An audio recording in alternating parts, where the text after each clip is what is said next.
Chapter 20.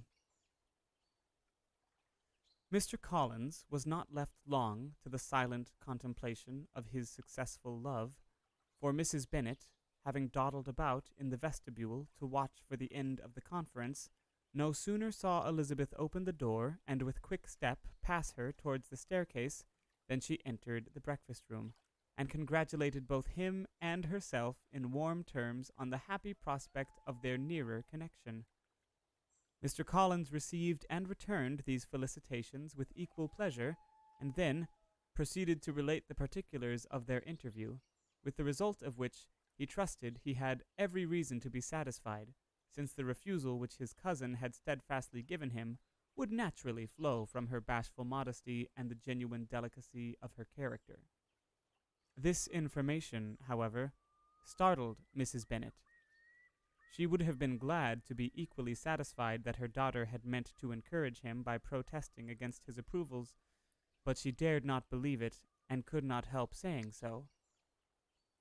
"But depend upon it, Mr. Collins," she added, "that Lizzie shall be brought to reason. I will speak to her about it myself, directly. She is a very headstrong, foolish girl, and does not know her own interest. But I will make her know it." "Pardon me for interrupting you, madam," cried Mr. Collins, "but if she is really headstrong and foolish, I know not whether she would altogether be a very desirable wife for a man in my situation, who naturally looks for happiness in the marriage state. If she, therefore, actually persists in rejecting my suit, perhaps it were better not to force her into accepting me, because, if liable to such defects of temper, she could not contribute much to my felicity." "Oh, sir, you quite misunderstand me," said Mrs. Bennet, alarmed. "Lizzie is only headstrong in such matters as these. In everything else she is as good-natured a girl as ever lived. I will go directly to Mrs. Bennet, and we shall very soon settle it with her, I am sure."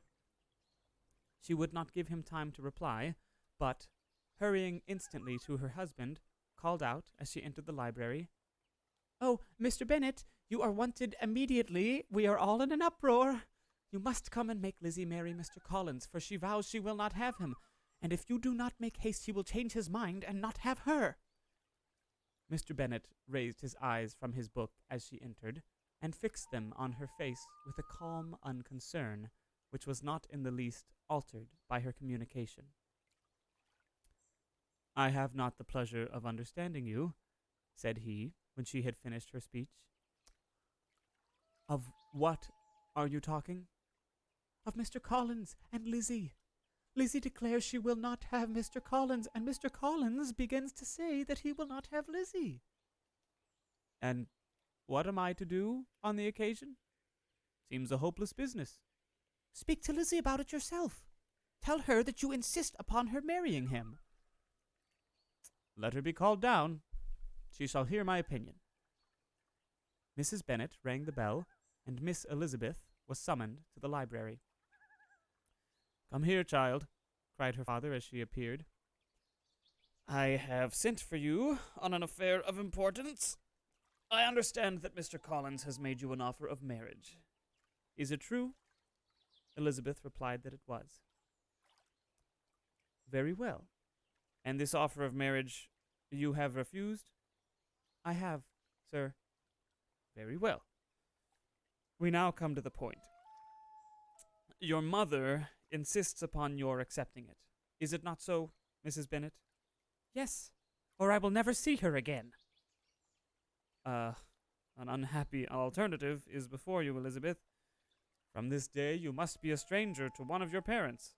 Your mother will never see you again if you do not marry Mr. Collins, and I will never see you again if you do."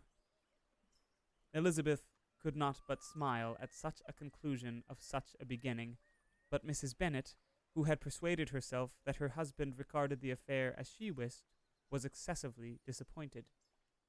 "What do you mean, Mr. Bennet, by talking in this way? You promised me to insist upon her marrying him." "My dear," replied her husband, "I have two very small favors to request. First, that you will allow me the free use of my understanding on the present occasion, and secondly, of my room. I shall be glad to have the library to myself as soon as may be. Not yet, however, in spite of her disappointment in her husband, did Mrs. Bennet give up the point. She talked to Elizabeth again and again, coaxed and threatened her by turns. She endeavored to secure Jane in her interest, but Jane, with all possible mildness, declined interfering, and Elizabeth, sometimes with real earnestness, and sometimes with playful gaiety, replied to her attacks.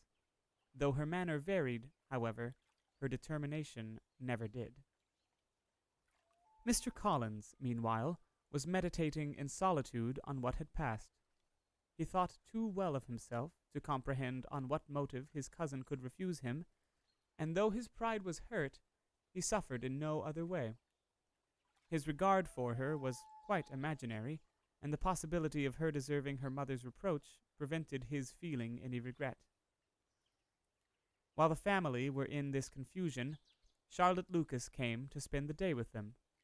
She was met in the vestibule by Lydia, who, flying to her, cried in a half-whisper, "I am glad you are come, for there is such fun here. What do you think has happened this morning? Mr. Collins has made an offer to Lizzie, and she will not have him." Charlotte had hardly time to answer before they were joined by Kitty, who came to tell the same news, and no sooner had they entered the breakfast-room, where Mrs. Bennet was alone, than she likewise began on the subject, calling on Miss Lucas for her compassion, and entreating her to persuade her friend Lizzie to comply with the wishes of the family. "Pray do, my dear Miss Lucas," she added in a melancholy tone, "for nobody is on my side. Nobody takes part with me. I am cruelly used. Nobody feels for my poor nerves." Charlotte's reply was spared by the entrance of Jane and Elizabeth. "Aye, here she comes," continued Mrs. Bennet, "looking as unconcerned as may be, and caring no more for us than if we were at York, provided she can have her own way. But I tell you what, Miss Lizzie, if you take it into your head to go on refusing every offer of marriage in this way, you will never get a husband at all, and I am sure I do not know who is to maintain you when your father is dead. I shall not be able to keep you, and so I warn you. I have done with you from this very day. I told you in the library, you know, that I should never speak to you again, and you will find me as good as my word. I have no pleasure in talking to undutiful children. Not that I have much pleasure, indeed, in talking to anybody. People who suffer as I do from nervous complaints can have no great inclination for talking. Oh, nobody can tell what I suffer. But it is always so. Those who do not complain are never pitied." Her daughters listened in silence to this effusion, sensible that any attempt to reason with or soothe her would only increase the irritation. She talked on, therefore, without interruption from any of them, until they were joined by Mr. Collins, who entered with an air more stately than usual, and on perceiving whom, she said to the girls, "Now I do insist upon it that you, all of you, hold your tongues, and let Mr. Collins and me have a little conversation together." Elizabeth passed quietly out of the room. Jane and Kitty followed, but Lydia stood her ground, determined to hear all she could, and Charlotte, detained first by the civility of Mr. Collins, whose inquiries after herself and all her family were very minute, and then, by a little curiosity, satisfied herself with walking to the window and pretending not to hear. In a doleful voice, Mrs. Bennet thus began the projected conversation. "Oh, Mr. Collins!" "My dear madam," replied he, "let us be forever silent on this point. Far be it from me," he presently continued, in a voice that marked his displeasure, "to resent the behavior of your daughter. Resignation to inevitable evils is the duty of us all, the peculiar duty of a young man who has been so fortunate, as I have been, in early preferment, and, I trust, I am resigned. Perhaps not the less so from feeling a doubt of my positive happiness had my fair cousin honored me with her hand, for I have often observed that resignation is never so perfect as when the blessing denied begins to lose somewhat of its value in our estimation. You will not, I hope, consider me as showing any disrespect to your family, my dear madam, by thus withdrawing my pretensions to your daughter's favor, without having paid yourself and Mr. Bennet the compliment of requesting you to interpose your authority in my behalf. My conduct may, I fear, be objectionable in having accepted my dismission from your daughter's lips instead of your own, but we are all liable to error. I have certainly meant well through the whole affair. My object has been to secure an amiable companion for myself, with due consideration for the advantage of all your family, and if my manner has been at all reprehensible, I here beg leave to apologize.